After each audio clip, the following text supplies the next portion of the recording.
সেই মানুষটি একদম জীবন্ত আজরাইল ছিল, সরকার জানবে না, তাহলে এটাকে সরকার বলবো? লজ্জার বিষয় এটা, উনি বেসরকারি কর্মকর্তা হিসেবে পাসপোর্ট নিয়েছেন। আজকে কথাটা বলতে গেলে খুবই কষ্টও লাগে, লজ্জাও লাগে, দুঃখ লাগে। একটা দেশের সবচেয়ে ক্ষমতাধর ব্যক্তি, তার নাম বেনজির আহমেদ, উনি মেট্রো রেল কমিশনার ছিলেন, উনি র্যাবের ডিজি ছিলেন, উনি পুলিশ প্রধান ছিলেন। লজ্জার বিষয় এটা, উনি বেসরকারি কর্মকর্তা হিসেবে পাসপোর্ট নিয়েছেন এবং এই পাসপোর্ট নিয়ে দিকে বারে বারে ঝামেলায় পড়েছেন। তখন উনি ক্ষমতা ব্যবহার করে পাসপোর্ট অফিসে যারা কর্মকর্তা কর্মচারী, তারা ওনার ক্ষমতার কাছে অসত্য প্রকাশ করার পরিপ্রেক্ষিতেই ওনাকে বেসরকারি হিসেবে পাসপোর্ট দেওয়া হয়েছে। এবং লজ্জার বিষয়, র্যাবের যখন ডিজি ছিলেন তখন ওনার হেড অফিসে পাসপোর্ট অফিস থেকে আপত্তি করা হয়েছিল, বেসরকারি। কিন্তু আমিনুল ইসলাম আপনি একটি কথা বলেছিলেন যে আসলে এই যে বিষয়গুলো নিয়ে আমরা আলোচনা করছি, জি আমি আপনার কথা প্রসঙ্গে আরেকটি সম্পূর্ণ প্রশ্ন করতে চাই। যে অভিযোগগুলো নিয়ে আসলে আমরা এত কথা বলছি পাসপোর্টের বিষয়ে, কিংবা তার সম্পত্তির জায়গাটিতে, সরকারি কথা এখনো যায়নি। না আমি শুধু একটু সম্পূর্ণ প্রশ্নটি করতে চাই, যেহেতু আগে এই বিষয়গুলো প্রকাশিত হয়নি, সে কারণে আসলে সরকারের করার কিছু ছিল না। আমি সরকারের পর্যায়ে এখনো যাইনি, তো সেখানেও সেখান থেকে তার ক্ষমতা বলে ওখান থেকে পাসপোর্ট নিয়েছেন।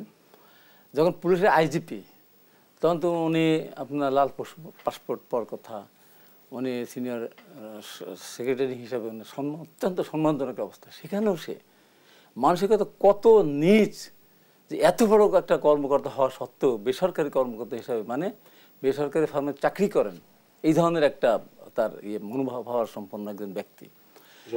সেই মানুষটি একদম জীবন্ত আজরাইল ছিল, সরকার জানবে না, তাহলে এটাকে সরকার বলবো? এটাকে সরকার বলবো যে এতগুলি জমি দখল করেছে, এতগুলি যেখানে গিয়ে জোর করে করেছে? মিঠু নামে একজন অত্যন্ত ভয়ঙ্কর একজন লুটেরা ব্যবসায়ী ছিল আপনার স্বাস্থ্য বিভাগে। সে মিঠু যখন রংপুরে জমি কিনে জনগণের কাছ থেকে তুমি বুঝে নিতে গেছে, জনগণ বাধা দিয়েছিল, তখন এই বেনজির হেলিকপ্টার নিয়ে সেখানে গিয়ে জনগণকে ধমক দিয়েও তার জমি বুঝিয়ে দিয়ে এসেছিল। পৃথিবীর এমন কোনো দেশ নাই, বাংলাদেশে এমন কোনো জায়গা নেই যার সম্পত্তি নেই। এই জন্য বলেছিলাম ওনার সম্পত্তি খোঁজা দরকার নেই, কোন জায়গায় নেই সেটা খুঁজে দেখেন। গোপালগঞ্জে চিন্তা করেন, শত শত বিঘা জমি দখল করেছে হিন্দু সম্পত্তি, সেই জমি তো আবাদি জমি ছিল, সেগুলো ধান হতো, ফসল হতো, সেগুলো দখল করে সে বাউন্ডারি দিয়ে রেখেছে, সেগুলো ফসল হয় না। এটা কত বড় একটা মারাত্মক অপরাধ!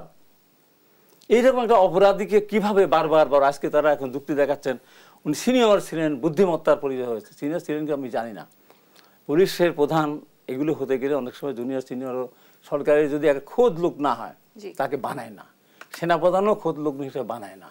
এবং এসব ক্ষেত্রে তাদের ব্যাকগ্রাউন্ড চেক করার একটি ব্যাকগ্রাউন্ড বুঝবে না সরকার, গোয়েন্দা বাহিনী কোথায়? আজকে তাদের পদত্যাগ করা উচিত।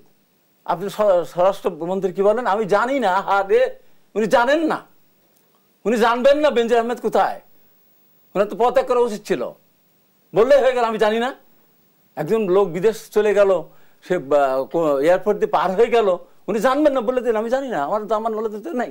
এত দায়সার উত্তর দেওয়ার সুযোগ আসলে আছে কি নাই তো।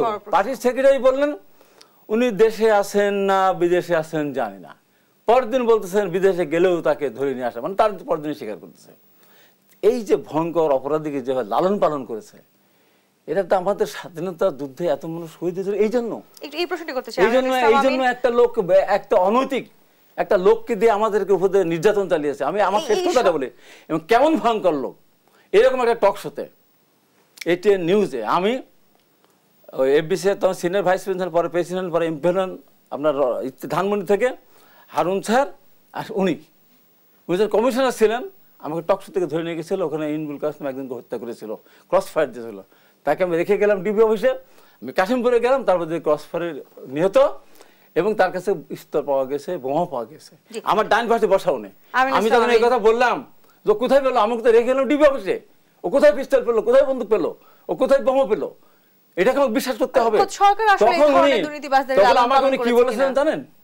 উনি ওনার ক্ষমতা বলে বলছেন আপনি যেটা বলেছেন প্রমাণ করতে না পারলে আপনার ভয়ঙ্কর সাংঘাতিক আপনার অসুবিধা হবে। আমি বলেছি না, হাবিব ওই দেখে ভয় পায় না, ওইটা ভয় পায় না।